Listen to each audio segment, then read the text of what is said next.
Entró la yegua Furia Divina, listos. 1400 metros.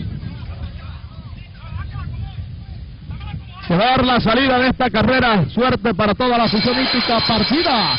Salieron las participantes, la misma es un tanto mala para la yegua Muñecota, retrograda, queda entre los últimos lugares. Princess Luisi, por dentro viene a tomar la delantera la yegua Furia Divina, se acomoda en el segundo lugar, se recupera Muñecota y viene accionando por dentro y pasa al segundo. En el tercero quedó Furia Divina, en el cuarto viene Mistoquito, por la parte exterior corre la yegua Hípica y dejaron a Princesa del Mar, ya viene buscando el pelotón la yegua Princesa del Mar. Así están recorriendo los primeros 400 metros con Furia Divina en la delantera, por dentro viene accionando Muñecota desde el segundo lugar, en el tercero está corriendo Princess Luisi, en el cuarto viene progresando Hípica con la yegua Princesa del Mar, los primeros 400 metros en 23 segundos y 4 quintos, la número 7, la del Inruca, la yegua Furia Divina está dominando, colocó ventaja de 3 cuerpos en el primer lugar, Muñecota corre en el segundo, Princesa del Mar trata de aproximarse por la parte exterior, entre ellas corre la yegua Hípica con el ejemplar Mistoquito, dejaron a Princess Luisi en el último lugar. Cuando comienzan el giro de la última curva,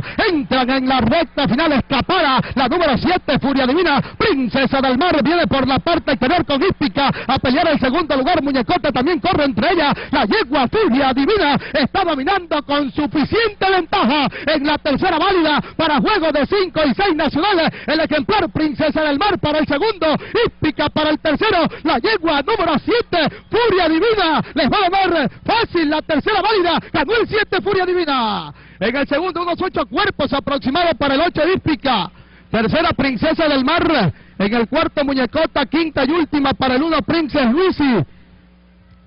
Ahora es cuando viene pasando la yegua número 5 Mistoquito, ahora es cuando viene pasando la yegua Mistoquito en el último lugar.